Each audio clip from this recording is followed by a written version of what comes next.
अब हम माननीय प्रधानमंत्री जी से देश के विभिन्न भागों के किसानों के साथ इस विभाग की योजनाओं के तहत उनके अनुभव के बारे में परस्पर बातचीत करने के लिए आमंत्रित करना चाहते हैं। सबसे पहले मैं अरुणाचल प्रदेश के लोअर दिबांग वैली जिले के श्री गगन पेरिंग जी से आमंत्रित करूंगा कि वे पीएम किसान योजना के साथ ही ऑर्गेनिक एफपीओ के लाभार्थी हैं। श्री गगन पेरिंग जी। गगन जी नमस्कार। प्रणाम सर। जय हिंद। अरुणाचल के लोगों को तो जय हिंद कहना होता है। आपको पीएम किसान सम्मान निधि से जो पैसा मिल रहा है उसको आप कैसे उपयोग करते हैं? गगन जी इतने दूरी पर हैं, इतने पहाड़ों में हैं, कैसे करते हैं आप? सर मुझे हर साल हर महीने के चार महीने के पीछे 2000 करके 3 बार मिला। कुल मिला के मुझे 6000 मिला। उस पैसे को मैं ऑर्गेनिक खाद, दवा और कुछ मजदूरी के ऊपर कर सकिया। और फिर किस प्रकार से इसको आगे बढ़ाया? क्योंकि ऑर्गेनिक फार्मिंग किया तो कुछ तो करना पड़ा होगा आपको। सर एफपीओ बनाया हमने, फार्मर प्रोड्यूसर कंपनी बना के हमारा उसको और आगे बढ़ा रहा है अभी। अच्छा, एफपीओ यानी फार्मर प्रोड्यूसर ऑर्गेनाइजेशन चलाते हैं और वो भी ऑर्गेनिक फार्मिंग से जुड़े किसानों का। आपके साथ कितने किसान जुड़े हैं और ये कैसे काम करता है? सर सुनाई दे रहा है गगन जी मेरी बात? सर कितने किसान जुड़े हैं आपके साथ और किस प्रकार से काम करते हैं? 446। अच्छा। ऑर्गेनिक अदरक उगाते हैं हम। क्या क्या उगाते हैं? Organic ginger. अच्छा, जिंजर। और हाँ, जिंजर उगाते हैं। और क्या मार्केट मिल जाता है? मार्केट फिलहाल तो सर अभी अपना इंडिया के अंदर में हमने बेंगलोर में पिछला बार बेचा, उसके बाद दिल्ली में। अच्छा, मतलब आप एक प्रकार से छोटे किसानों को प्राइवेट कंपनी के साथ जोड़ते भी हैं। क्या वो कंपनी जो आपसे जिंजर खरीदती है वो आपसे जिंजर ही ले जाती है कि जमीन भी उठा के ले जाती है? सर हाल ही में हमने प्रवर्तक फूड कंपनी से एग्रीमेंट किया है, लेकिन वो हमारा जितना प्रोडक्ट है उसका फिनिशिंग प्रोडक्ट को ले जाने का एग्रीमेंट किया है, जमीन को नहीं। जमीन अपना है, अपना ही रहेगा। आप अरुणाचल के इतने कोने में बैठे हैं, आपको विश्वास है कि आपकी जमीन सुरक्षित है, लेकिन कुछ लोग ऐसा भ्रम फैला रहे हैं कि आपकी फसल का कोई कॉन्ट्रैक्ट करेगा, एग्रीमेंट करेगा तो जमीन भी चली जाएगी। अब इतना झूठ बोल रहे हैं। अच्छा हुआ गगन जी आपने अपना अनुभव शेयर किया, मैं आपका बहुत आभारी हूं। और आपने इतने सारे किसानों को जोड़ा है, ये भी बहुत प्रसन्नता का विषय है। मैं धन्यवाद करता हूं आपका। धन्यवाद गगन जी। अब मैं उड़ीसा के नौपाड़ा जिले के श्री नवीन ठाकुर जी को आमंत्रित करूंगा जो पीएम किसान योजना के साथ साथ किसान क्रेडिट कार्ड योजना के भी लाभार्थी हैं। श्री ठाकुर जी। नवीन जी जय जगन्नाथ। माननीय प्रधानमंत्री जी मेरा नमस्कार। बताइए क्या किस प्रकार के योजना का आपको लाभ हुआ, क्या कहना चाहेंगे आप? मुझे पीएम 5 किस्तों में 10,000 के पीएम किसान सहायता प्राप्त हुआ है। मैंने इस धन को खाद, बीज, कीटनाशक खरीद के लिए उपयोग किया है। एकीकृत यानी खेती और पशुपालन के लिए धन का उपयोग करने की योजना बना रहा है। अच्छा, भारत सरकार एक किसान क्रेडिट कार्ड देती है, वो आपको मालूम है क्या? जी। आपको किसान क्रेडिट कार्ड मिला है? मिला है सर। अच्छा, तो उसका क्या करता है? मुझे 12 मार्च 2019 को क्रेडिट कार्ड मिला है। मैंने 4% के ब्याज दर से बैंक से 27,000 का ऋण लिया है। पहले तो 20% ब्याज दर से साहूकार से कर्जा लेना पड़ता था। अब 4% के हिसाब ब्याज दर से मेरे को ऋण मिल रहा है और मैं इस धन को बीज, खाद, कीटनाशक के लिए केसीसी का उपयोग किया है। केसीसी और पीएम किसान की योजना के लाभ से मेरे जीवन स्तर में सुधार हुआ है, इसीलिए आपको प्रधानमंत्री जी मेरा नमस्कार। नवीन जी, आपके पास कितनी जमीन है और आपको ये जो किसान क्रेडिट कार्ड केसीसी की सुविधा जो आपको मिली है, तो अब आप ये खर्च कहां से करते हैं? पहले क्या करते थे? पहले कैसा करते थे? मेरे पास 1 एकड़ 40 डिसमिल जमीन है। अच्छा, इतना छोटी जमीन है? छोटी जमीन है। हाँ। उसमें धान का फसल उगा रहा हूं। मुझे अन्य फसल करने के भी शौक है। तो कुछ शुरू किया है? अभी तो कुछ किया नहीं हूं, लेकिन शौक तो है। नहीं, करना चाहिए। अच्छा विचार आपको आया है, क्योंकि हमने इस प्रकार से हिम्मत के साथ नई चीजें करना चाहिए। देखिए नवीन जी, अटल जी की सरकार ने किसानों को बैंकों से सस्ते ऋण की ये योजना शुरू की थी जी। और आज उनका जन्मदिन है। अब इसको आप जैसे उड़ीसा में दूर सुदूर बैठे किसानों तक ये मिशन मोड पर काम करने के कारण पहुंचा है। और जैसा आपने कहा, ब्याज में राहत हो गई है, आपको किसी बहुत बड़े ब्याज से पैसा नहीं लेना पड़ रहा है, अब आप नई नई फसल की तरफ जाना चाहते हैं। यही सारी बातें हैं जो छोटे छोटे किसानों को मदद हो, इसलिए सरकार काम कर रही है। और मेरा आपसे आग्रह होगा, आप भी छोटे छोटे किसानों को समझाइए कि ये केसीसी कार्ड नहीं मिला है तो प्राप्त कर लें, केसीसी कार्ड का उपयोग करते बैंकों से पैसे लें, ज्यादा ब्याज से पैसे न लें, अपने बच्चों के लिए ज्यादा खर्चा करें, अपने खेती के लिए ज्यादा खर्चा करें। ये जरूर सबको बताइए। करेंगे नवीन जी? जी सर। पक्का करेंगे? जी पक्का करूंगा सर। चलिए, जय जगन्नाथ आपको। नमस्कार सर। धन्यवाद। अब मैं हरियाणा के फतेहाबाद जिले के श्री हरि सिंह जी को आमंत्रित करूंगा, जो पीएम किसान योजना के साथ क्रॉप डाइवर्सिफिकेशन योजना के लाभार्थी हैं। हरि सिंह जी नमस्ते। नमस्कार, नमन प्रणाम सर। नमस्कार साहब, बताइए हरि किशन जी। मैं हरि सिंह बिश्नोई, पुत्र श्री फकीरचंद, निवासी नाढोड़ी, जिला फतेहाबाद, हरियाणा का निवासी हूं। हम 4 भाई 40 एकड़ में संयुक्त खेती करते हैं। मेरे परिवार में हम 15 सदस्य, कुल 15 सदस्य हैं और 35 वर्ष से खेती कर रहा हूं मैं। तो पिताजी के पास तो काफी जमीन होगी, अब सब भाइयों में बढ़ गई होगी, अब क्या स्थिति है? नहीं, सभी इकट्ठे रह रहे हैं जी, एक संयुक्त खेती करते हैं जी। अच्छा, यानी आपने ये बहुत अच्छा रास्ता निकाला। नहीं तो ज्यादातर परिवारों में क्या हो रहा है कि एक पीढ़ी से दूसरी पीढ़ी, दूसरी तीसरी बात आते जमीन के टुकड़े इतने छोटे हो जाते हैं कि किसान के लिए बहुत मुश्किल हो जाता है। नहीं जी, हम तो इकट्ठे तो रह अब रहे हैं चारों। आप सब मिलकर के एक परिवार पूरी तरह, और इतने सालों से आप खेती में हैं, जरा देश के किसानों को बताइए क्या नया कर रहे हैं आप, कैसे कर रहे हैं, मुझे भी समझाइए। मैं पहले तो धान की खेती करता था जी, उसके बाद अब बागवानी की तरफ रुझान है। अब पहले 2 एकड़ में बाग लगाया था, फिर 2 एकड़ में फिर लगाया, अब करके मेरे पास 10 एकड़ में बाग है जी। बागवानी की खेती की तरफ रुझान है मेरा। बागवानी में क्या क्या करते हैं आप? 3 एकड़ में नींबू की खेती कर रखी है, 7 एकड़ में अमरूद लगा रखा है जी। और आपका सारा सामान दिल्ली में बिक जाता है? नहीं जी, हम लोकल मंडियों में बेच देते हैं, यहाँ नजदीक छोटी छोटी मंडियों में बिक्री हो जाता है। अच्छा, यानी ये जो एपीएमसी उसके बाहर भी बेचते थे? हाँ जी। और वो उसको आपको पूरा पैसा मिलता है? पूरा पैसा मिलता है जी। और पहले से ज्यादा अच्छा मिलता है?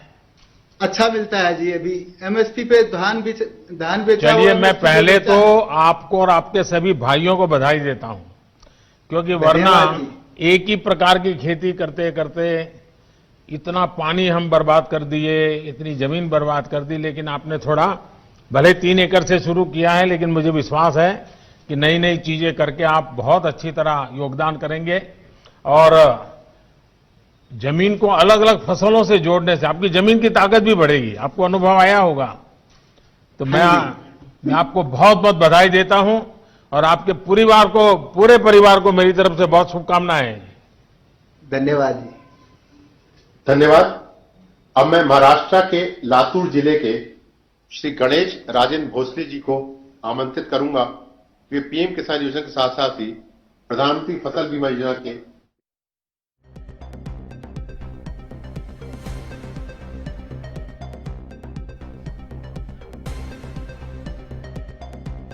દ્વારા ખેડૂતો સાથે વાતચીત કરવામાં આવી અને તમામ ખેડૂતોના પ્રશ્નો સાંભળ્યા। આ સાથે જ 6 રાજ્યોના ખેડૂતો આ સંવાદમાં જોડાયા હતા। વર્ચ્યુઅલ માધ્યમથી આ સંવાદનું આયોજન કરવામાં આવ્યું હતું। ત્યારે વડાપ્રધાને કહ્યું, દરેકના ખાતામાં રકમ જમા થશે।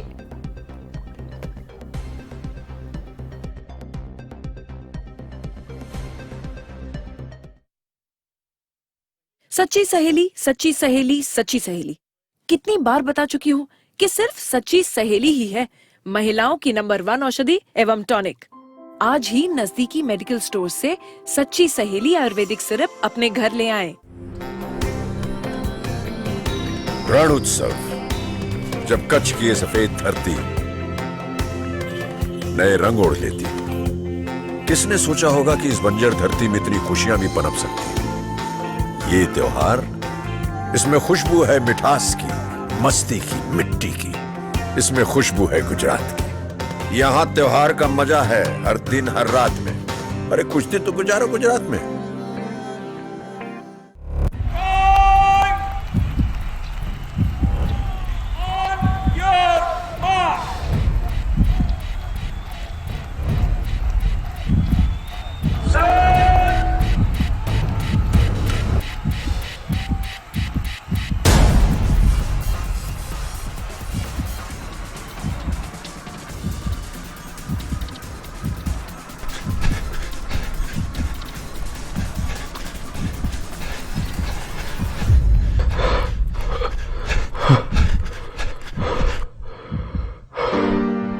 आपदा के गहरे समंदर से हम निकलकर हम किनारे की तरफ बढ़ रहे हैं। हम सभी के साथ वो पुरानी जो एक शेर शायरी चलती है, ऐसा न हो जाए कि हमारी किश्ती भी वहां डूबी जहां पानी कम था। ये स्थिति हमें नहीं आने देगी।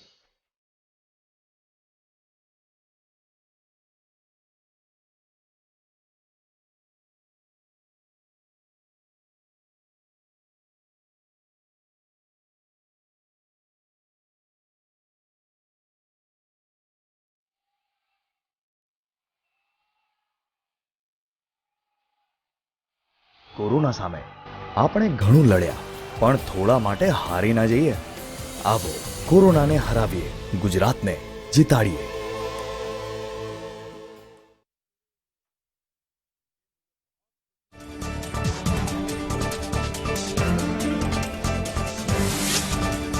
દિલ્હીમાં ખેડૂત આંદોલનનો 30મો દિવસ બપોરે ખેડૂત સંગઠનના અગ્રણીઓની બેઠક બાદ ઉકેલ મુદ્દે થઈ શકે મોટી જાહેરાત। સુશાસન દિવસે ખેડૂતોના ખાતામાં 18 કરોડ પહોંચશે। પીએમ મોદીની વર્ચ્યુઅલ સંમેલનમાં જાહેરાત। 6 રાજ્યોના ખેડૂતો સાથે સંવાદ। કોંગ્રેસ ખેડૂતોના નામે મગરના આંસુ સારે છે। ભાજપ માને છે કે ખેડૂતની આવક બમણી થવી જોઈએ। ગાંધીનગર કાર્યક્રમમાં સીએમના કોંગ્રેસ પર શાબ્દિક વાર। અમદાવાદમાં વેક્સિન ટ્રાયલ રન અંગે મોટા સમાચાર। 16 સિવિલમાં રસીનો બીજો ડોઝ અપાશે। એક પણ વોલન્ટિયર્સમાં મેજર આડઅસર નહીં।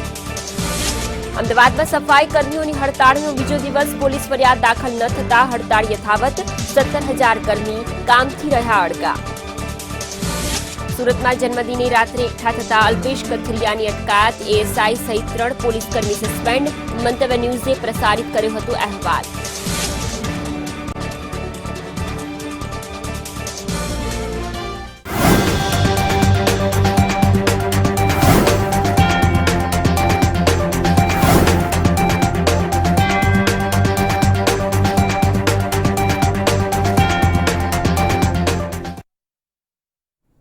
નમસ્કાર, સ્વાગત છે આપનું મંતવ્ય ન્યૂઝમાં. હું છું આપની સાથે ફાલ્ગુની. આજરોજ વડાપ્રધાન નરેન્દ્ર મોદી 6 રાજ્યોના ખેડૂતો સાથે સીધો સંવાદ કરી રહ્યા છે.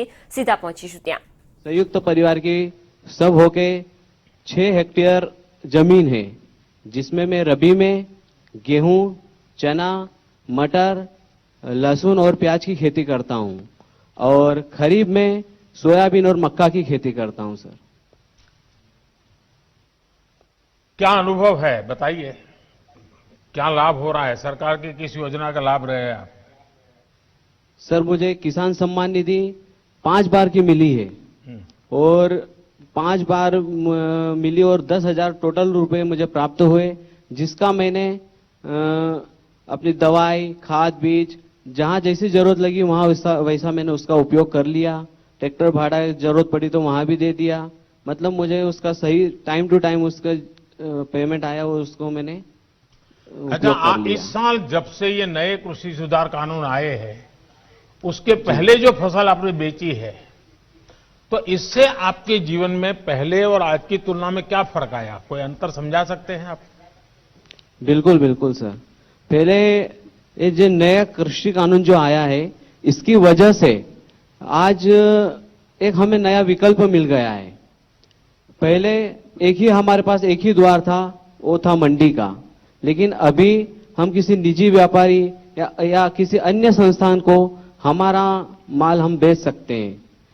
इस साल मैंने खरीफ की जो फसल है सोयाबीन, मैंने सोया चौपाल आईटीसी कंपनी को 41 रुपए क्विंटल से टोटल 85 क्विंटल सोयाबीन मैंने बेचा.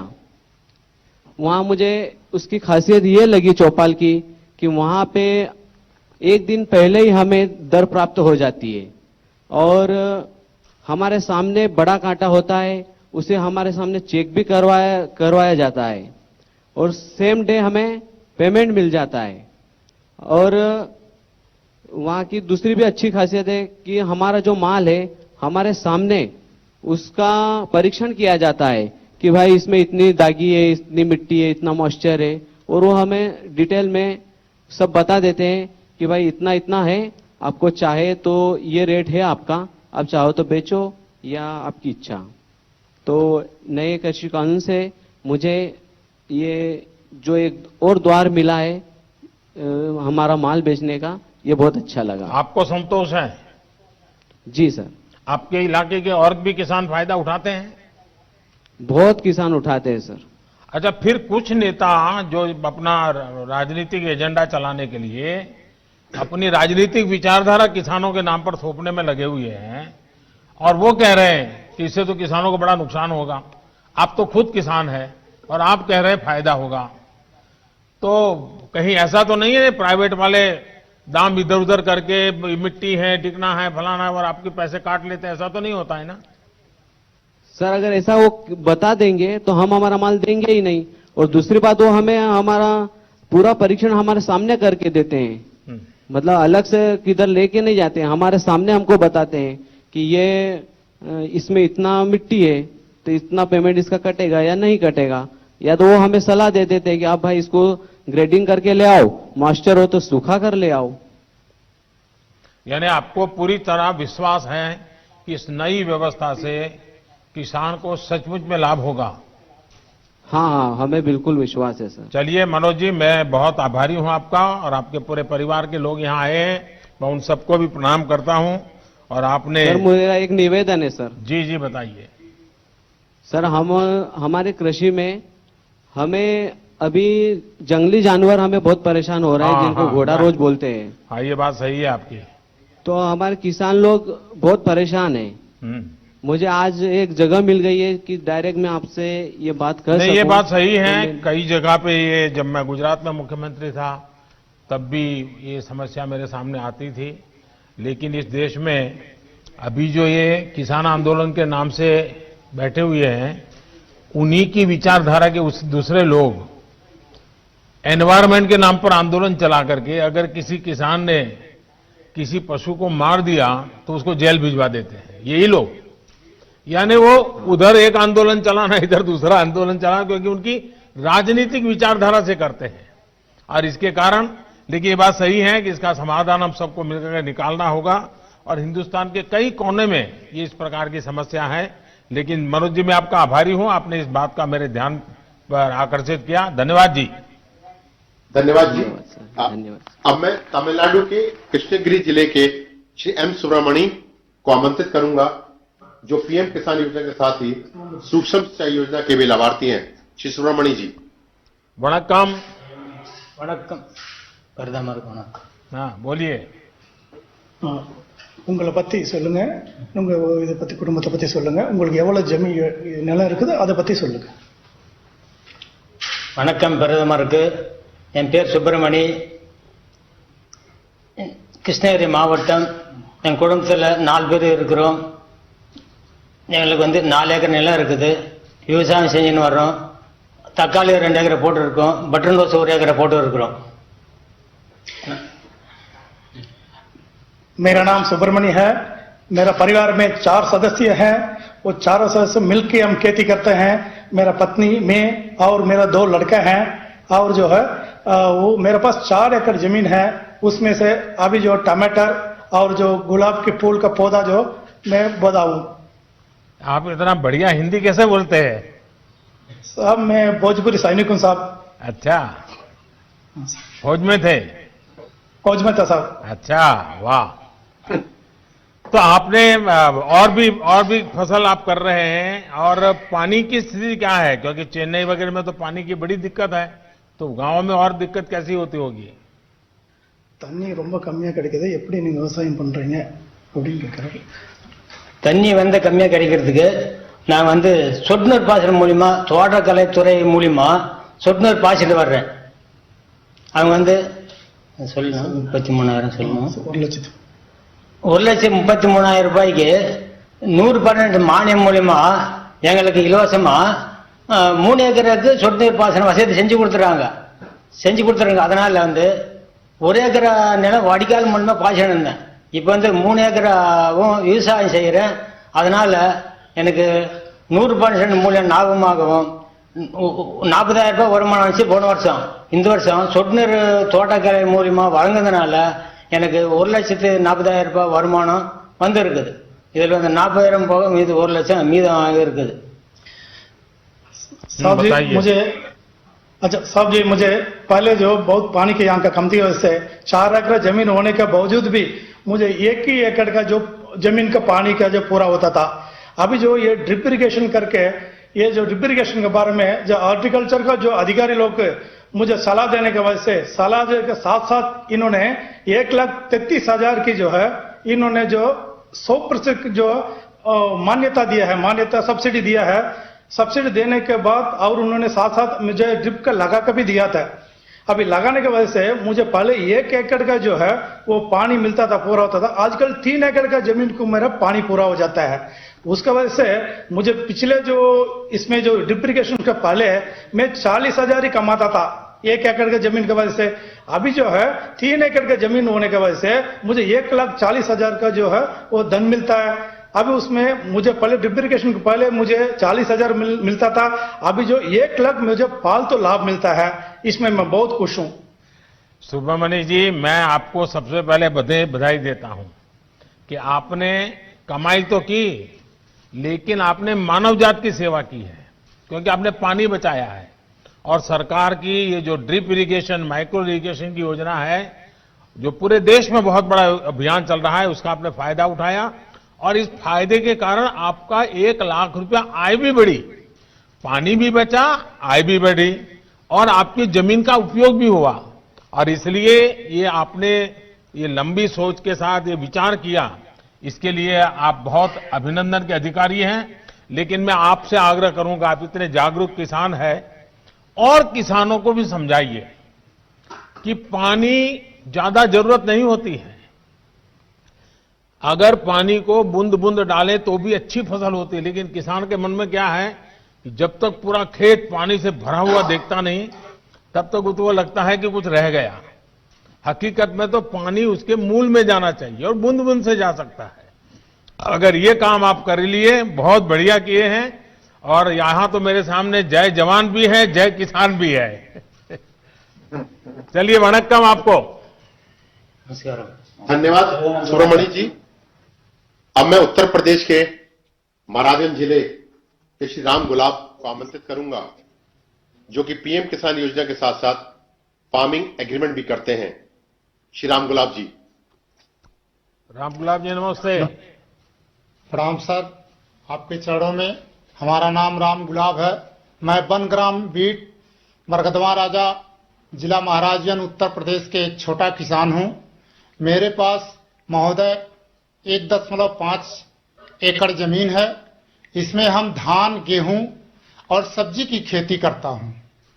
मेरे परिवार में महोदय मेरे माता पिता एवं 3 बच्चे एवं उनकी बहुएं भी आ चुकी हैं। कुल 10 परिवार से हम रहते हैं एक साथ। तो महोदय छोटी जमीन का टुकड़ा और इतना बड़ा परिवार, आपने कैसा व्यवस्था क्या नई बनाई है? सर, हम एक किसानों के साथ मिलकर के एक एफपीओ का गठन किए हैं, जिसमें हमारे 100 किसानों से हम महोदय शुरू किए हैं, जिसे आपसे कहने में बड़ा खुशी आभार व्यक्त करते हैं कि आपसे हम रूबरू हो रहे हैं। और वो खेती जो है सबके साथ मिला करके एफपीओ के द्वारा हम सर करते हैं। वह शकरकंद की खेती नए प्रजाति में इस समय कर रहे हैं। अच्छा, आपके 100 के 100 किसान जो है, जिनका आपने समूह बना दिया है, एफपीओ बनाया है, सबके सब शकरकंद की खेती करते हैं? नहीं सर, अभी इन साल नया फसल ये आई है। और हम पहले सर धान, गेहूं एवं सब्जी की खेती अधिक मात्रा में करते थे। इस समय लगभग 10 टन देने के लिए एग्रीमेंट अहमदाबाद कंपनी से महोदय हम इस समय किए हैं। जिला महाराजगंज सभागार में, कलेक्ट्रेट सभागार में। और उसमें कृषि विभाग एवं नाबार्ड और महोदय एक एनजीओ महाराजगंज के मुख्यधार हैं विनोद कुमार तिवारी सर, इनके माध्यम से हम। तो ये आपके साथ जो 100 किसान जुड़े हैं, उसमें बड़े किसान हैं कि छोटे किसान हैं? सर, उसमें सब छोटे छोटे किसान हैं और सब बनटांगिया के ही किसान हैं। महाराजगंज में महोदय 18 बनटांगिया किसान, 18 बनग्राम हैं, जिनमें से पहले 100 किसान से हम जुड़ करके इस समय महोदय 300 से ऊपर किसान इसमें जुड़ चुके हैं। अरे वाह! तो ये अहमदाबाद की कंपनी आपसे माल खरीद रही है, आपको पूरे पैसे दे रही है? सर, हमसे उनसे एग्रीमेंट हुआ है। हम पहले 10 से 15 रुपए किलो हम उसको बेच देते थे लोकल मार्केट में। उसे हमसे 25 रुपया का एग्रीमेंट हुआ है और वो हमारे घर से लेके जाएंगे। अरे वाह! इसमें हमें किसी प्रकार का भाड़ा नहीं देना है, ना ही कोई बिचौलिया का है। तो आपको ये नए कृषि सुधार के कारण सबसे बड़ा लाभ होगा, ऐसा आपको लगता है? जी। और ये जमीन तो नहीं चली जाएगी ना? नहीं सर, इससे तो हम देख रहे हैं जमीन नहीं जाएगी, केवल हमारे फसल नहीं, ये झूठ फैलाया जा रहा है जी। आप जैसे लोग जब बोलते हैं तब विश्वास लोगों का बढ़ता है कि भाई इसे जमीन नहीं जाती है, हमारे फसल बिकती है। और फसल पहले बर्बाद होती थी, अब बिकती है। चलिए, मैं आपको बहुत बधाई देता हूं। और आपने खुद का तो किया, लेकिन छोटे 300 किसान तक आप पहुंच गए। मैं मानता हूं ये महाराजगंज में आपके द्वारा बहुत बड़ी क्रांति आएगी और उसकी बात पूरे उत्तर प्रदेश में फैलेगी। बहुत बड़ा लाभ होगा। मैं आप सबको बहुत बहुत बधाई देता हूं। धन्यवाद सर। रामगोपाल जी की तरफ से हम आपको हार्दिक दिल से अभिनंदन करता हूं। बस किसानों के आशीर्वाद बने रहे ताकि हम देश के किसानों का कल्याण करते रहें। श्री राम गुलाब जी, आपका बहुत बहुत धन्यवाद। अब हम माननीय प्रधानमंत्री जी से देश को संबोधित करने का अनुरोध करते हैं। देश भर से जुड़े मेरे किसान भाई बहन, इस कार्यक्रम में देश में अलग अलग स्थानों से जुड़े केंद्र सरकार के मंत्रीगण, राज्य सरकारों के मंत्रीगण, आदरणीय सभी मुख्यमंत्रीगण, पंचायत से लेकर के पार्लियामेंट तक चुने हुए सारे जनप्रतिनिधि और सब गांवों में जाकर के किसानों के बीच में बैठे हैं।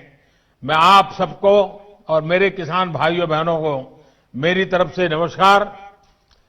किसानों के जीवन में खुशी, ये हम सभी की खुशी बढ़ा देती है। और आज का दिवस तो बहुत ही पावन दिवस भी है। किसानों को आज जो सम्मान निधि मिली है, उसके साथ ही आज का दिन कई अवसरों का संगम बनकर भी आया है।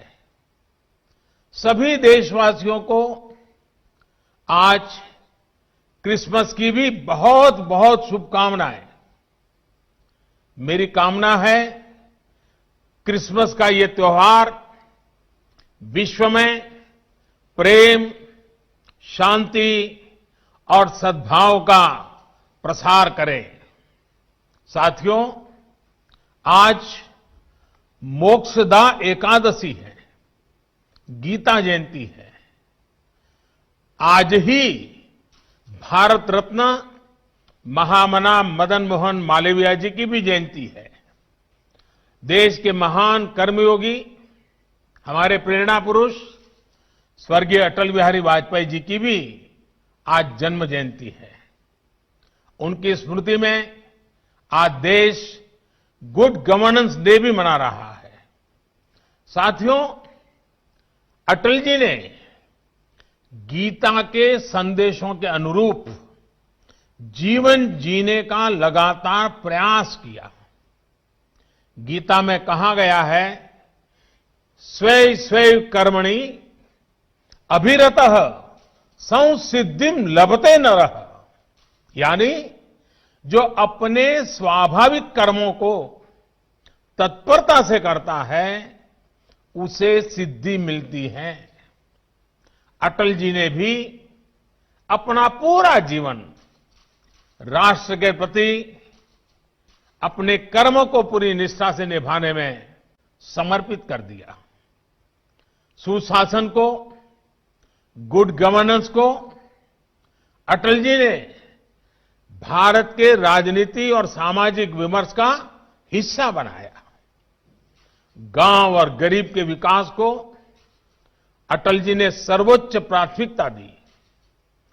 प्रधानमंत्री ग्राम सड़क योजना हो या फिर स्वर्णिम चतुर्भुज योजना हो, अंत्योदय अन्न योजना हो या फिर सर्व शिक्षा अभियान हो, राष्ट्र जीवन में सार्थक बदलाव लाने वाले अनेक कदम अटल जी ने उठाए। आज पूरा देश उनको स्मरण कर रहा है, अटल जी को नमन कर रहा है। आज जिन कृषि सुधारों को देश ने जमीन पर उतारा है, उनके सूत्रधार भी एक प्रकार से अटल बिहारी वाजपेयी भी थे। साथियों, अटल जी गरीबों के हित में, किसान के हित में बनने वाली सभी योजनाओं में होने वाले भ्रष्टाचार को राष्ट्रीय रोग मानते थे। आप सबको याद होगा, उन्होंने एक बार पहले की सरकारों पर कटाक्ष करते हुए एक पूर्व प्रधानमंत्री की बात याद दिलाई थी और उनको याद दिलाते उन्होंने कहा था कि रुपया चलता है तो रुपया घिसता है, रुपया घिसता है तो हाथ में लगता है और धीरे से जेबों में चला जाता है। मुझे संतोष है कि आज न रुपया घिसता है और न ही किसी गलत हाथ में लगता है। दिल्ली से जिस गरीब के लिए रुपया निकलता है वो उसके बैंक खाते में सीधा पहुंचता है। अभी हमारे कृषि मंत्री नरेंद्र सिंह जी तोमर ने इसके विषय में विस्तार से हमारे सामने रखा है। पीएम किसान सम्मान निधि इसका ही एक उत्तम उदाहरण है। आज देश के 9 करोड़ से ज्यादा किसान परिवारों के बैंक खाते में सीधे एक कंप्यूटर की क्लिक से 18,000 करोड़ रुपए से भी ज्यादा रकम उनके किसानों के बैंक के खाते में जमा हो गए हैं। जब से ये योजना शुरू हुई है तब से 1,10,000 करोड़ रुपए से ज्यादा 1,10,000 करोड़ रुपए से ज्यादा किसानों के खाते में पहुंच चुके हैं। और यही तो गुड गवर्नेंस है, यही तो गुड गवर्नेंस टेक्नोलॉजी के द्वारा उपयोग किया गया है। 18,000 करोड़ से ज्यादा रुपए पल भर में, कुछ ही पल में सीधे किसानों के बैंक खातों में जमा हो गए हैं। कोई कमीशन नहीं, कोई कट नहीं, कोई हेराफेरी नहीं। टेक्नोलॉजी का इस्तेमाल करते हुए पीएम किसान सम्मान योजना में ये सुनिश्चित किया गया है कि लीकेज न हो। राज्य सरकारों के माध्यम से किसानों का ऑनलाइन रजिस्ट्रेशन होने के बाद उनके आधार नंबर और बैंक खातों का वेरिफिकेशन होने के बाद इस व्यवस्था का निर्माण हुआ है। लेकिन मुझे आज इस बात का अफसोस भी है कि पूरे हिंदुस्तान के किसानों को इस योजना का लाभ मिल रहा है। सभी विचारधारा की सरकारें इससे जुड़ी हैं, लेकिन एकमात्र पश्चिम बंगाल सरकार, वहां के 70 लाख से अधिक किसान, मेरे किसान भाई बहन बंगाल के, इस योजना के वो लाभ नहीं ले पा रहे हैं, उनको ये पैसे नहीं मिल पा रहे हैं, क्योंकि बंगाल की सरकार अपने राजनीतिक कारणों से उनके राज्य के किसानों को भारत सरकार से पैसा जाने वाला है, राज्य सरकार को 1 कौड़ी का खर्चा नहीं है, फिर भी वो पैसे उनको नहीं मिल रहे हैं। कई किसानों ने भारत सरकार को सीधी चिट्ठी लिखी हुई है, उसको भी वो मान्यता नहीं देते हैं। यानी आप कल्पना कर सकते हैं कितने लाखों किसानों ने लाभ लेने के लिए, योजना के लिए अर्जी की, ऑनलाइन आवेदन कर चुके हैं, लेकिन वहां की राज्य सरकार उसको भी अटका करके बैठ गई है। भाइयों बहनों, मैं हैरान हूं और ये बात मैं आज देशवासियों के सामने बड़े दर्द के साथ, बड़े पीड़ा के साथ कहना चाहता हूं। जो लोग 30 साल तक बंगाल में राज करते थे, एक ऐसी राजनीतिक विचारधारा को लेकर के बंगाल को कहां से कहां ला करके उन्होंने हालत करके रखी है, सारा देश जानता है। और ममता जी के 15 साल पुराने भाषण सुनोगे तो पता चलेगा कि इस राजनीतिक विचारधारा ने बंगाल को कितना बर्बाद कर दिया था। अब ये कैसे लोग हैं? बंगाल में उनकी पार्टी है, उनका संगठन है, 30 साल सरकार चलाई है, कितने लोग होंगे उनके पास? एक बार भी इन लोगों ने किसानों को ये 2,000 रुपया मिलने वाला कार्यक्रम है, बंगाल के अंदर कोई आंदोलन नहीं चलाया। अगर हाल के दिल में किसानों के लिए इतना प्यार था, बंगाल में आपकी धरती है, तो आपने बंगाल में किसानों को न्याय दिलाने के लिए प्रधानमंत्री किसान सम्मान योजना के पैसे किसानों को मिले, इसके लिए क्यों आंदोलन नहीं किए? क्यों आपने कभी आवाज नहीं उठाई? और आप वहां से उठ करके पंजाब पहुंच गए। सवाल उठता है।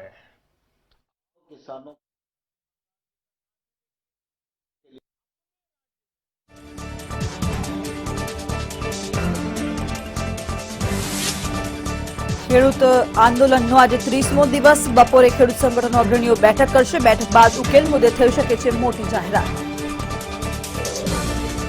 સુશાસન દિવસે ખેડૂતોના ખાતામાં 18 કરોડ પહોંચશે. પીએમ મોદીની વર્ચ્યુઅલ સંમેલનમાં જાહેરાત. 6 રાજ્યના ખેડૂતો સાથે કર્યો સંવાદ. રાષ્ટ્રપતિ રામનાથ કોવિંદ દીવનો પ્રવાસ. તો રાજકોટ એરપોર્ટ પર આગમન. દીવમાં વિવિધ કાર્યક્રમોમાં 3 દિવસ હાજરી આપશે. કોંગ્રેસ ખેડૂતોના નામે મગરના આંસુ સારે છે. ભાજપ માને છે ખેડૂતોની આવક બમણી કરવાનું. તો ગાંધીનગર કાર્યક્રમમાં સીએમના કોંગ્રેસ પર શાબ્દિક પ્રહાર. મુખ્યમંત્રીના શહેરમાં રાત્રિ કર્ફ્યુ હટાવવા માંગ. ચેમ્બર ઓફ કોમર્સની સીએમ સમક્ષ માંગ. રાત્રે 11 થી સવારે 6 સુધી રજૂઆત. અંકલેશ્વર અગમ લાઇમ કેમિકલ કંપનીમાં ગેસ ગળતર. એમોનિયા ગેસથી એક કામદારને અસર.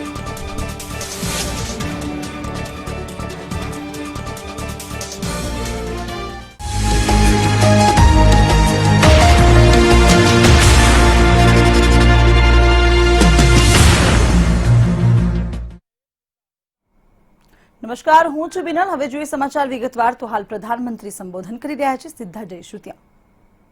पश्चिम बंगाल में किसानों के हित पर कुछ नहीं बोलते, वो यहां दिल्ली के नागरिकों को परेशान करने पर लगे हुए हैं, देश की अर्थनीति को बर्बाद करने पर लगे हुए हैं, और वो भी किसान के नाम पर।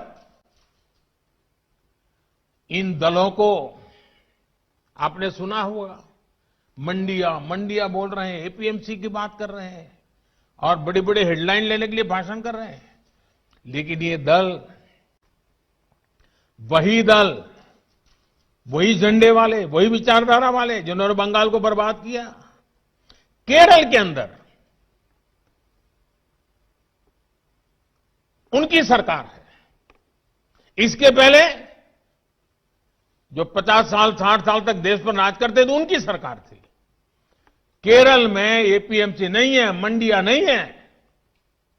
मैं जरा इनको पूछता हूं, यहां फोटो निकालने के कार्यक्रम करते हैं, अरे केरल में आंदोलन करके वहां तो एपीएमसी चालू करवाओ। पंजाब के किसानों को गुमराह करने के लिए आपके पास समय है। केरल के अंदर यह व्यवस्था नहीं है। अगर ये व्यवस्था अच्छी है तो केरल में क्यों नहीं है? क्यों आप दोगली नीति लेकर के चल रहे हो? ये किस तरह की राजनीति कर रहे हैं जिसमें कोई तर्क नहीं, कोई तथ्य नहीं है। सिर्फ झूठे आरोप लगाओ, सिर्फ अफवाहें फैलाओ, हमारे किसानों को डरा दो, और भले भोले किसान कभी कभी आपकी बातों में गुमराह हो जाते हैं। भाइयों बहनों, ये लोग लोकतंत्र के किसी पैमाने को, किसी पैरामीटर को मानने को तैयार नहीं है। इन्हें सिर्फ अपना लाभ, अपना स्वार्थ नजर आ रहा है। और मैं जितनी बातें बता रहा हूं किसानों के लिए नहीं बोल रहा हूं। किसानों के नाम पर अपने झंडे लेकर के जो खेल खेल रहे हैं, अब उनको ये सच सुनना पड़ेगा। और हर बात को किसानों को गाली दी, किसानों को अपमानित किया, ऐसे कर करके बच नहीं सकते हो आप लोग। ये लोग अखबारों और मीडिया में जगह बनाकर राजनीतिक मैदान में खुद के जिंदा रहने की जड़ी बूटी खोज रहे हैं। लेकिन देश का किसान उनको पहचान गया है। अब देश का किसान उनको ये जड़ी बूटी कभी देने वाला नहीं है। कोई भी राजनीति, लोकतंत्र में राजनीति करने का उनको हक है, हमें इसका विरोध नहीं है। लेकिन निर्दोष किसानों की जिंदगी के साथ न खेलें, उनके भविष्य के साथ खिलवाड़ न करें, उन्हें गुमराह न करें, भ्रमित न करें। साथियों, ये वही लोग हैं जो बरसों तक सत्ता में रहे। इनकी नीतियों की वजह से देश की कृषि और किसान का उतना विकास नहीं हो पाया जितना उसमें सामर्थ्य था। पहले की सरकारों की नीतियों की वजह से सबसे ज्यादा बर्बाद वो किसान हुआ जिसके पास न तो ज्यादा जमीन थी न ज्यादा संसाधन। इस छोटे किसान को बैंकों से पैसा नहीं मिलता था क्योंकि उसके पास तो बैंक खाता तक नहीं था। पहले के समय में जो फसल बीमा योजना थी उसका लाभ भी इन छोटे किसानों के लिए तो कहीं नामो निशान नहीं था। कोई इक्का दुक्का कहीं मिल जाए तो अलग बात है। इस छोटे किसान को खेत सिंचने के लिए न पानी मिलता था न बिजली मिलती थी। वो हमारा बेचारा गरीब किसान अपना खून पसीना लगाकर वो खेतों में जो पैदा भी करता था उसे बेचने में भी उसकी हालत खराब हो जाती थी। इस छोटे किसान की सुध लेने वाला कोई नहीं था। और आज मैं देशवासियों को फिर याद दिलाना चाहता हूं, देश में इन किसानों की संख्या छोटी नहीं है। जिनके साथ ये अन्याय किया गया है ना, ये संख्या 80% से ज्यादा किसान इस देश में हैं, करीब करीब 10 करोड़ से भी ज्यादा, जो इतने वर्षों तक सत्ता में रहे। उन्होंने इन किसानों को अपने हाल पर छोड़ दिया था। चुनाव होते रहे, सरकारें बनती रही, रिपोर्ट आती रही, आयोग बनते रहे, वादे करो भुला दो, करो भुला दो, यही सब हुआ। लेकिन किसान की स्थिति नहीं बदली। नतीजा क्या हुआ? गरीब किसान और गरीब होता गया। क्या देश में इस स्थिति को बदलना आवश्यक नहीं था? मेरे किसान भाई और बहनों, 2014 में सरकार बनने के बाद हमारी सरकार ने नई अप्रोच के साथ काम करना शुरू किया। हमने देश के किसान की छोटी छोटी दिक्कतों और कृषि के आधुनिकीकरण, उसे भविष्य की जरूरतों के लिए तैयार करने, दोनों पर एक साथ ध्यान दिया। हम बहुत सुनते थे कि उस देश में खेती इतनी आधुनिक है, वहां का किसान इतना समृद्ध है। कभी इजराइल का उदाहरण सुनते रहते थे। हमने दुनिया भर में कृषि क्षेत्र में क्या क्रांति आई है, क्या बदलाव आए हैं, क्या नए इनिशिएटिव आए हैं, क्या अर्थव्यवस्था के साथ कैसे जोड़ा है, सारी चीजों का गहन अध्ययन किया। इसके बाद हमने अपने अलग अलग लक्ष्य बनाए और सभी पर एक साथ काम शुरू किया। हमने लक्ष्य बनाकर काम किया कि देश के किसानों का खेती पर होने वाला खर्च, इनपुट कॉस्ट, ये कम हो, उसका खर्चा कम हो। सॉइल हेल्थ कार्ड, यूरिया की नीम कोटिंग, लाखों की संख्या में सोलर पंप, ये सारी योजनाएं उनका इनपुट कॉस्ट कम करने के लिए एक के बाद एक उठाई। हमारी सरकार ने प्रयास किया कि किसान के पास एक बेहतर फसल बीमा कवच हो। आज देश के करोड़ों किसानों को पीएम फसल बीमा योजना का लाभ हो रहा है। और मेरे प्यारे किसान भाइयों बहनों, अभी जब मैं किसान भाइयों से बात कर रहा था तो मुझे हमारे महाराष्ट्र लातूर के गणेश जी ने बताया कि 2,500 रुपया उन्होंने दिया और 54,000 रुपया करीब करीब मिला। मामूली प्रीमियम के बदले किसानों को पिछले साल में 87,000 करोड़ रुपए क्लेम राशि मिली है। 87 यानी करीब करीब 90,000 करोड़ मामूली प्रीमियम दिया किसानों ने। मुसीबत के समय ये फसल बीमा उनको काम आया। हमने इस लक्ष्य पर भी काम किया कि देश के किसान पास खेत में सिंचाई की पर्याप्त सुविधा हो। हम दशकों पुरानी सिंचाई योजनाओं पूरा कराने के साथ ही देश भर में पर ड्रॉप मोर क्रॉप के मंत्र के साथ माइक्रो इरिगेशन को भी बढ़ावा दे रहे हैं। और मुझे खुशी हुई, अभी तमिलनाडु के हमारे सुब्रमण्य जी मुझे बता रहे थे कि उन्होंने माइक्रो इरिगेशन से, ड्रिप इरिगेशन से, जो पहले 1 एकड़ का काम होता था 3 एकड़ का हुआ और पहले से ज्यादा 1 लाख रुपए ज्यादा कमाया। Micro irrigation. साथियों, हमारी सरकार ने प्रयास किया कि देश के किसानों को फसल की उचित कीमत मिले। हमने लंबे समय से लटकी स्वामीनाथन कमेटी की रिपोर्ट के अनुसार लागत का 1.5 गुना एमएसपी किसानों को दिया। पहले कुछ ही फसलों पर एमएसपी मिलती थी, हमने उनकी भी संख्या बढ़ाई। पहले एमएसपी का ऐलान अखबारों में छोटी सी जरा जगह बनाना खबर के तौर पर आप छपता था, किसानों तक लाभ नहीं पहुंचता था, कहीं तराजू ही नहीं लगते थे।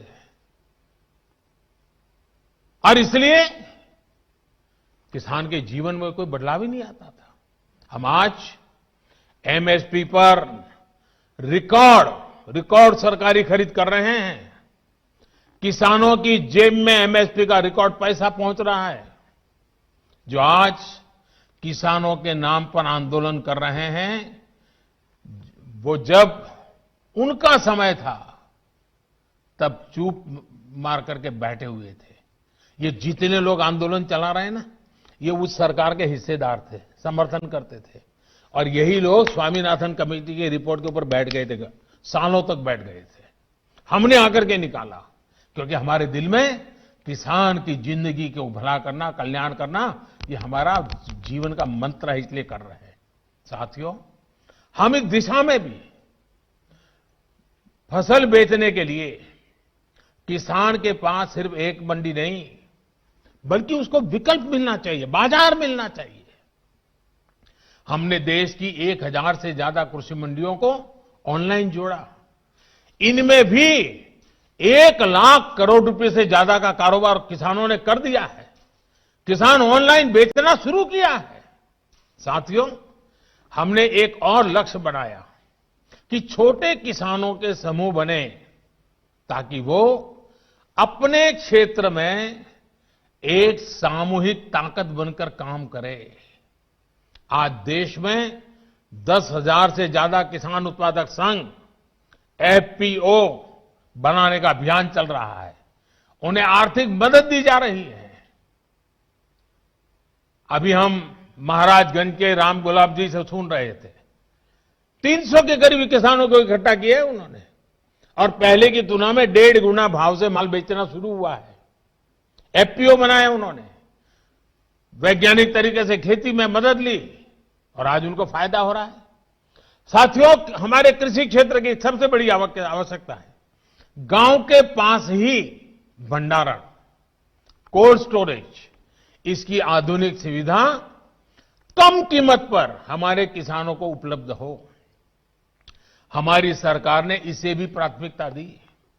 आज देश भर में कोल्ड स्टोरेज का नेटवर्क विकसित करने के लिए सरकार करोड़ों रुपए का निवेश कर रही है।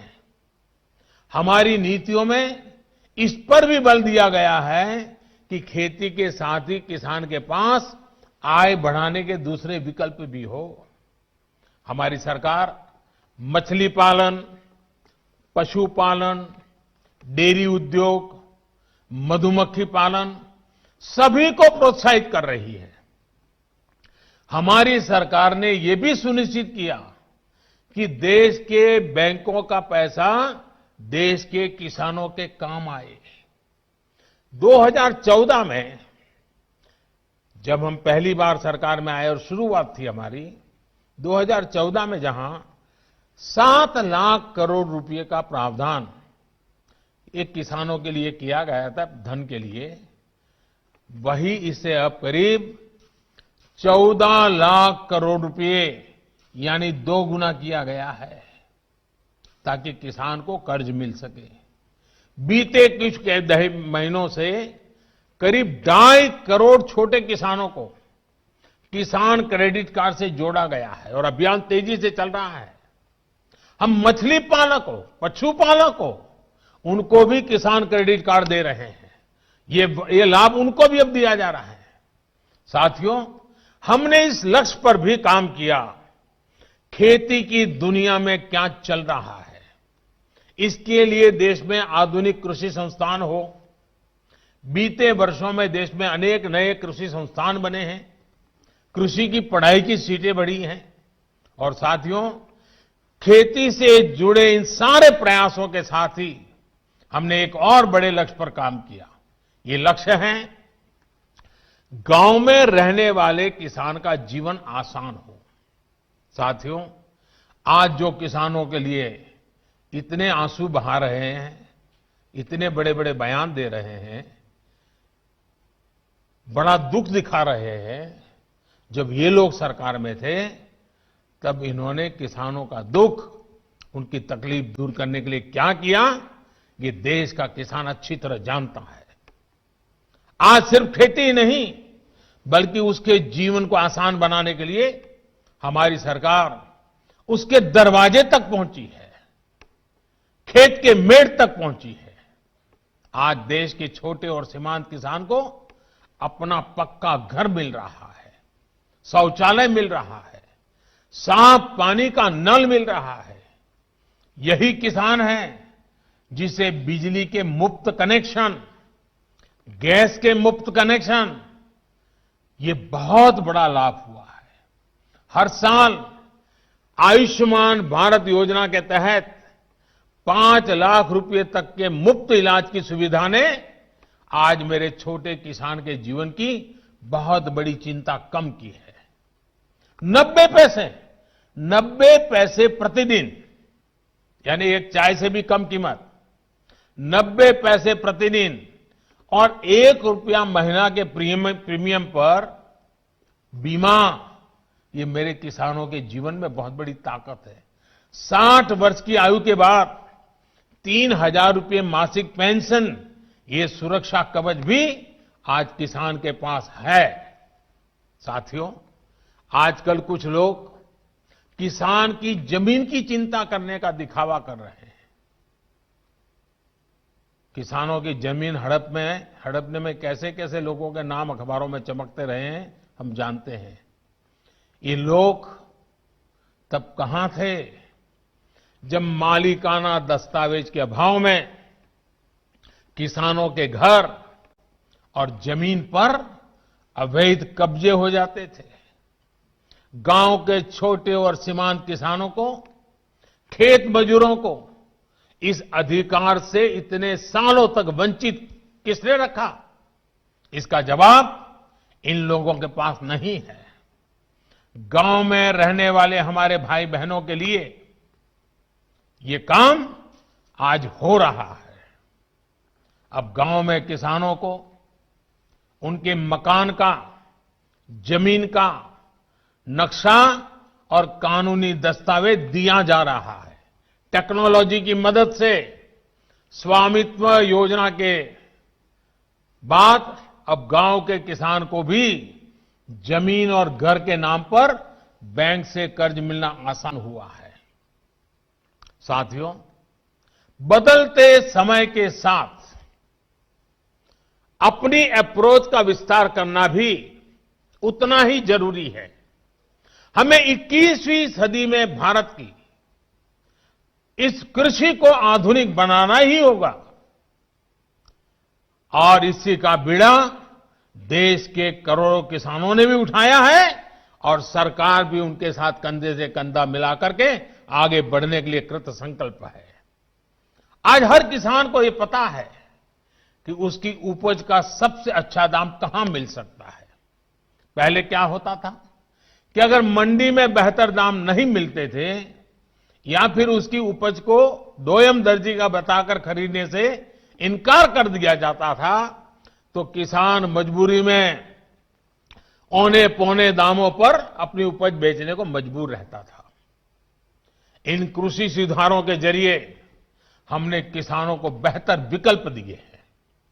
इन कानूनों के बाद आप जहां चाहे, जिसे चाहे अपनी उपज बेच सकते हैं। मेरे किसान भाइयों बहनों, मेरे इन शब्दों को आप ध्यान से सुनिए। मैं फिर से कह रहा हूं कि आप अपनी फसल को जहां चाहे आप निर्णय करके बेच सकते हैं। आपको जहां सही दाम मिले आप वहां पर उपज बेच सकते हैं। आप न्यूनतम समर्थन मूल्य यानी एमएसपी पर अपनी उपज बेचना चाहते हैं, आप उसे बेच सकते हैं। आप मंडी में अपनी उपज बेचना चाहते हैं, आप बेच सकते हैं। आप अपनी उपज का निर्यात करना चाहते हैं, आप निर्यात कर सकते हैं। आप उसे व्यापारी को बेचना चाहते हैं, आप बेच सकते हैं। आप अपनी उपज दूसरे राज्य में बेचना चाहते हैं, आप बेच सकते हैं। आप पूरे गांव के किसानों को एफपीओ के माध्यम से इकट्ठा कर अपनी पूरी उपज को एक साथ बेचना चाहते हैं, आप बेच सकते हैं। आप बिस्किट, चिप्स, जैम, दूसरे कंज्यूमर उत्पादों की वैल्यू चेन का हिस्सा बनना चाहते हो, आप ये भी कर सकते हैं। देश के किसान को इतने अधिकार मिल रहे हैं, तो इसमें गलत क्या है? इसमें गलत क्या है कि अगर किसानों को अपनी उपज बेचने का विकल्प ऑनलाइन माध्यम से पूरे साल और कहीं भी मिल रहा है। साथियों, आज नए कृषि सुधारों के बारे में असंख्य झूठ फैलाए जा रहे हैं। कुछ लोग किसानों के बीच भ्रम फैला रहे हैं कि एमएसपी समाप्त की जा रही है, तो कुछ लोग अफवाहें फैला रहे हैं कि मंडियों को बंद कर दिया जाएगा। मैं आपको फिर ध्यान दिलाना चाहता हूं कि इन कानूनों को लागू हुए कई महीने बीत गए हैं। क्या आपने देश के किसी एक कोने में एक भी मंडी के बंद होने की खबर सुनी है? जहां तक एमएसपी का सवाल है, हाल के दिनों में सरकार ने बहुत सी फसलों का न्यूनतम समर्थन मूल्य भी बढ़ा दिया है। ये कृषि सुधारों के बाद भी हुआ है, नए कृषि कानूनों के बाद भी हुआ है। इतना ही नहीं, जो लोग किसानों के नाम पर बात करते हैं ना, ये जो आंदोलन चल रहा है उसमें कई सच्चे और निर्दोष किसान भी हैं। ऐसा नहीं है कि सब वो राजनीतिक विचारधारा वाले तो सिर्फ नेता हैं, बाकी तो भले भाले किसान हैं। उनको जाकर के सीक्रेटली पूछोगे कि भाई आपकी कितनी जमीन है, क्या पैदा करते हो, इस बार बेचा कि नहीं बेचा, तो वो भी बताएगा हाँ वो एमएसपी में बेच करके आया। और जब एमएसपी में खरीदी चल रही थी ना, तब वो आंदोलन को उन्होंने ठंडा कर दिया था, क्योंकि उनको मालूम था कि अभी जरा किसान मंडी में जाके के माल बेच रहा है। वो सब बिक्री हो गई, काम हो गया, फिर उन्होंने आंदोलन शुरू किया। साथियों, वास्तविकता तो ये है कि बढ़े हुए न्यूनतम समर्थन मूल्य एमएसपी पर सरकार ने किसानों की उपज की रिकॉर्ड स्तर पर खरीदी की है, और वो भी नए कानून बनने के बाद। और एक अहम बात, इन कृषि सुधारों से सरकार ने अपनी जिम्मेदारियां बढ़ाई है। उदाहरण के तौर पर एग्रीमेंट फार्मिंग की बात ही ले लीजिए। कुछ राज्यों में ये कानून, ये प्रावधान कई सालों से हैं, पंजाब में भी है। वहां तो प्राइवेट कंपनियां एग्रीमेंट करके खेती कर रही है। क्या आप जानते हैं, पहले के कानूनों में समझौता तोड़ने पर किसानों पर पेनल्टी लगती थी। मेरे किसान भाइयों को भी ये किसी ने समझाया नहीं होगा, लेकिन हमारी सरकार ने ये सुधार किया और ये सुनिश्चित किया कि मेरे किसान भाइयों पर पेनल्टी या किसी तरह का जुर्माना नहीं लगेगा। साथियों, आप ये भली भांति जानते हैं कि पहले अगर किसी कारणवश किसान मंडी नहीं भी जा पाता था, तो वो क्या करता था? वो किसी ट्रेडर को अपना माल बेच देता था। ऐसे में वो व्यक्ति किसान का फायदा ना उठा पाए, उसके लिए भी हमारी सरकार ने कानूनी उपाय किए हैं। खरीदार समय से आपका भुगतान करने के लिए अब कानूनन बाध्य है। उसे रसीद भी काटनी होगी और 3 दिन के भीतर भुगतान भी करना होगा। नहीं तो ये कानून किसान को शक्ति देता है, ताकत देता है, वो अधिकारियों के पास जाकर कानूनी तंत्र का सहारा लेकर अपना पैसा प्राप्त कर सके। ये सारी चीजें हो चुकी हैं, हो रही है। खबरें आ रही हैं कि कैसे एक एक करके हमारे देश के किसान भाई इन कानूनों का फायदा उठा रहे हैं। सरकार किसान के साथ हर कदम पर खड़ी है।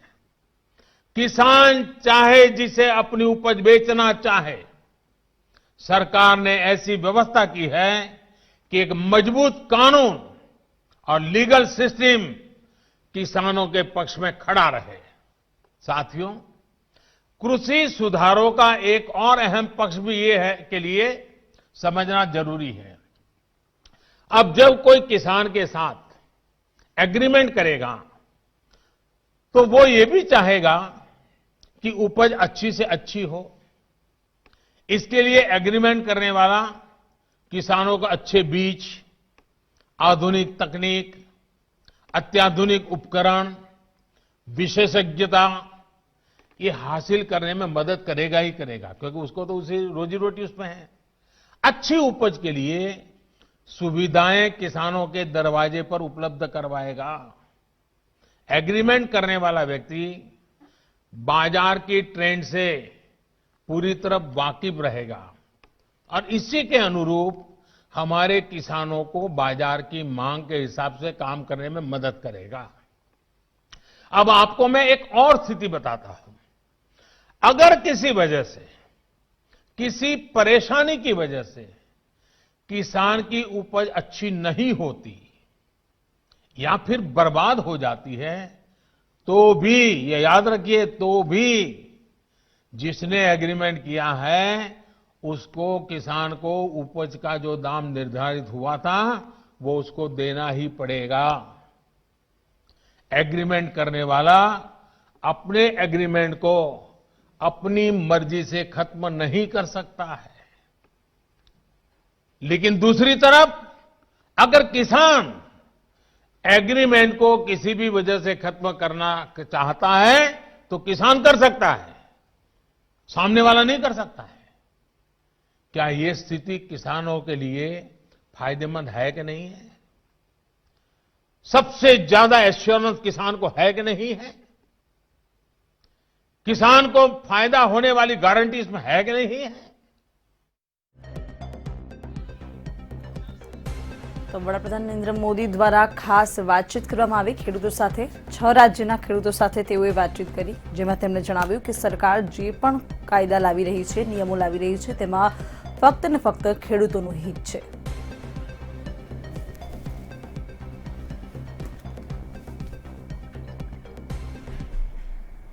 તો હાલ બુલેટિનમાં બસ આટલું જ। વધુ માહિતી માટે આપ લોગિન કરો www.mantavinews.com પર। નમસ્કાર।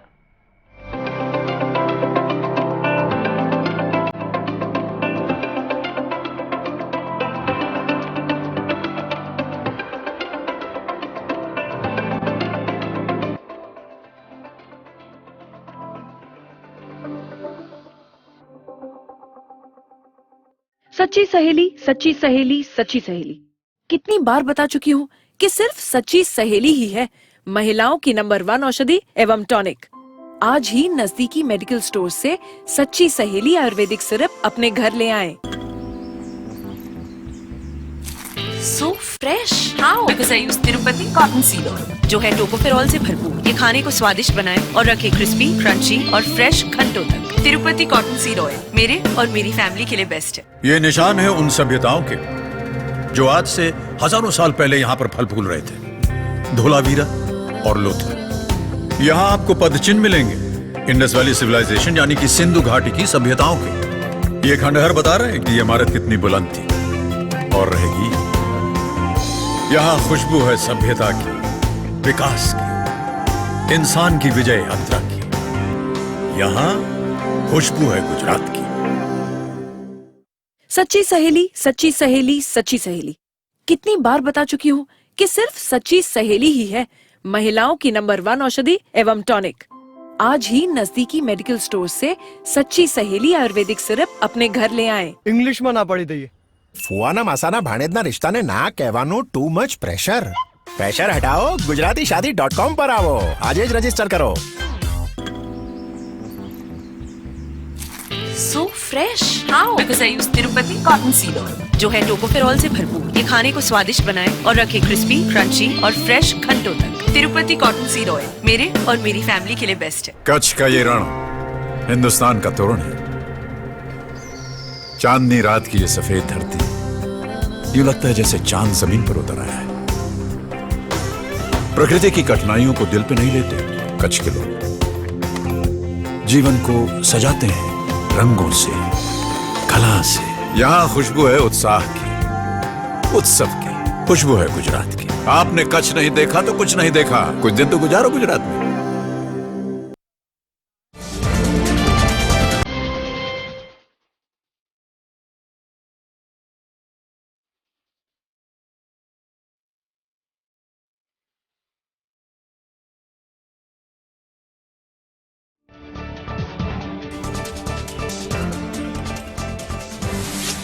ખેડૂતોના ખાતામાં 18,000 કરોડ ટ્રાન્સફર. પીએમએ કિસાન સન્માન નિધિ યોજના હેઠળ કરી જાહેરાત, તો 6 રાજ્યોના ખેડૂતો સાથે કર્યો સંવાદ.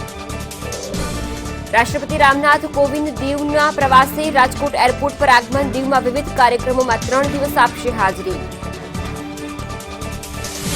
અમદાવાદમાં સફાઈ કર્મીઓની હડતાળનો બીજો દિવસ. પોલીસ ફરિયાદ દાખલ ન થતા હડતાળ યથાવત.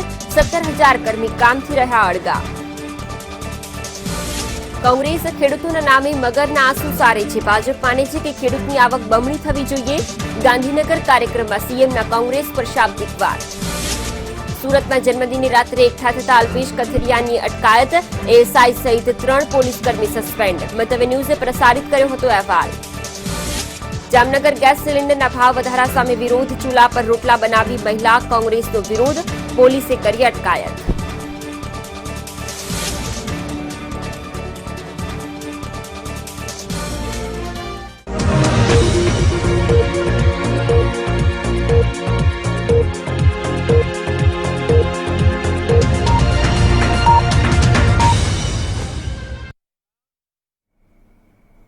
નમસ્કાર, સ્વાગત છે આપનું મેટ્રો ન્યૂઝમાં. હું છું આપની સાથે ફાલ્ગુની. વડાપ્રધાન નરેન્દ્ર મોદી સંબોધન કરી રહ્યા છે. સીધા પહોंचीશું ત્યાં.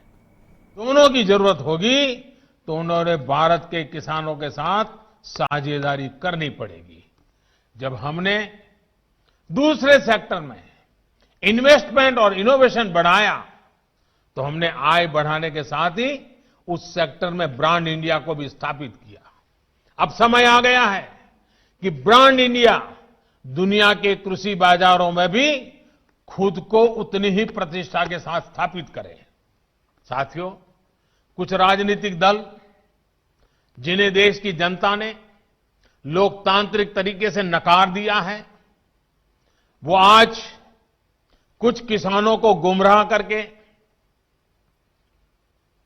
जो कुछ भी कर रहे हैं, उन सबको बार बार नम्रतापूर्वक सरकार की तरफ से अनेक प्रयासों के बावजूद भी किसी न किसी राजनीतिक कारण से, किसी ने बंधी राजनीतिक विचारधारा के कारण से ये चर्चा नहीं होने दे रहे हैं. कृषि कानूनों के संदर्भ में ये जो पॉलिटिकल पार्टी की विचारधारा वाले जो कुछ लोग हैं, जो किसानों के कंधे पर बंदूकें फोड़ रहे हैं, कृषि कानूनों के संदर्भ में उनके पास ठोस तर्क न होने के कारण वो भांति भांति के मुद्दों को किसानों के नाम पर उछाल रहे हैं. आपने देखा होगा जब प्रारंभ हुआ था तो उनकी इतनी मांग थी कि भाई एमएसपी की गारंटी दो. उनके मन में जेन्युइन, क्योंकि वो किसान थे, उनको लगा कहीं ऐसा तो ना हो. लेकिन इसका माहौल दिखा करके ये राजनीतिक विचारधारा वाले चढ़ बैठे और अब एमएसपी वगैरह बाजू में क्या चल रहा है, ये लोग हिंसा के आरोपी ऐसे लोगों को जेल से छुड़ाने की मांगे कर रहे हैं. देश में आधुनिक हाईवेज बने, निर्माण हो, जो पिछली सब सरकारों ने किया था। ये लोग भी उस सरकारों में समर्थन करते थे, भागीदार थे। अब कहते हैं टोल टैक्स नहीं होगा, टोल खाली कर दो। भाई किसान का विषय छोड़ करके नई जगह पे क्यों जाना पड़ रहा है? जो नीतियां पहले के समय से चली आ रही है, अब ये किसान आंदोलन की आड़ में उनका भी विरोध कर रहे हैं, टोल नाकों का विरोध कर रहे हैं। साथियों, ऐसी परिस्थिति में भी देश भर के किसानों ने कृषि सुधारों का भरपूर समर्थन किया, भरपूर स्वागत किया है। मैं सभी किसानों का आभार व्यक्त करता हूं। मैं सर झुका करके उनको प्रणाम करता हूं कि देश को आगे ले जाने के लिए देश के कोटि कोटि किसान आज इस निर्णय के साथ, हिम्मत के साथ खड़े हुए हैं। और मैं मेरे किसान भाइयों बहनों को भरोसा दिलाता हूं कि आपके विश्वास पर हम कोई आंच नहीं आने देंगे। पिछले दिनों अनेक राज्य, और ये बात समझनी होगी, अनेक राज्य, चाहे असम हो या इधर राजस्थान हो, जम्मू कश्मीर हो, ऐसे कई जगह पे पंचायतों के चुनाव हुए। इनमें प्रमुखतया ग्रामीण क्षेत्र के लोगों को ही वोट देना होता है, एक प्रकार से किसान को ही वोट देना होता है। इतना गुमराह करने वाला का खेल चलता था, इतना बड़ा आंदोलन का नाम दिया जा रहा था, हो हल्ला किया जाता था, लेकिन इसी के अगल बगल में जहां जहां चुनाव हुए हैं, उन गांवों के किसानों ने ये आंदोलन चलाने वाले जो इतने लोग थे उनको नकार दिया है, पराजित कर दिया है। ये भी एक प्रकार से उन्होंने बैलेट बॉक्स के द्वारा ये नए कानूनों को खुला समर्थन किया है। साथियों, तर्क और तथ्य के आधार पर, हर कसौटी पर हमारे ये निर्णय कसे जा सकते हैं। उसमें कोई कमी है तो उसको इंगित करना चाहिए, लोकतंत्र है। हमें सब प्रकार का भगवान ने ज्ञान दिया ऐसा दावा हमारा नहीं है, लेकिन बात तो हो। इन बातों के बावजूद भी लोकतंत्र में अटूट आस्था और श्रद्धा होने के कारण, किसानों के प्रति हमारा समर्पण होने के कारण हर समय किसानों के हर मुद्दे पर चर्चा के लिए सरकार तैयार है।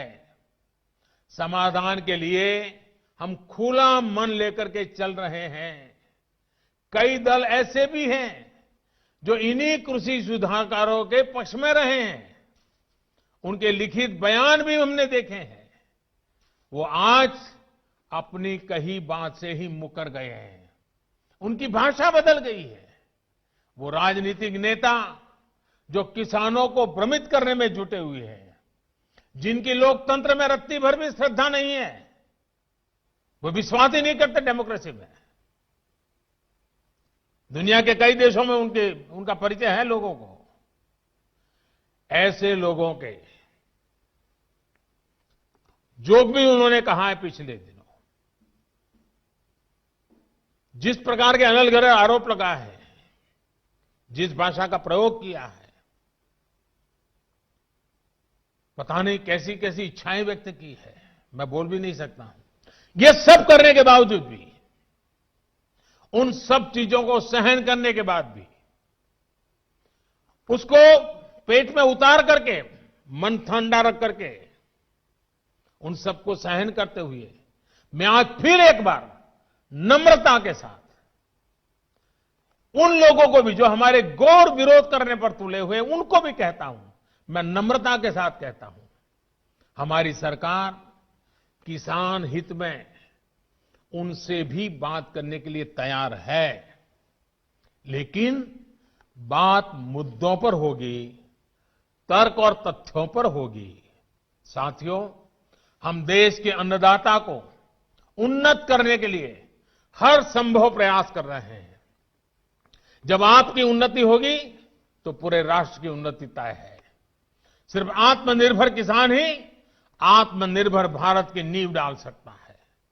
मेरे देश के किसानों से आग्रह है, किसी के बहकावे में न आए, किसी के झूठ को न स्वीकारे, तर्क और तथ्य के आधार बनाकर ही सोचे विचारे। और फिर एक बार देश भर के किसानों ने खुल करके जो समर्थन दिया है, ये मेरे लिए अत्यंत संतोष और गर्व का विषय है। मैं आपका बहुत आभारी हूं। एक बार फिर से करोड़ों किसान परिवारों को पीएम किसान सम्मान निधि के लिए मैं आपको बहुत बहुत बधाई देता हूं और मैं आपसे लगातार प्रार्थना करता हूं, आपके लिए भी प्रार्थना करता हूं, आप स्वस्थ रहें, आपका परिवार स्वस्थ रहे। इसी कामना के साथ आप सभी का बहुत बहुत आभार, धन्यवाद।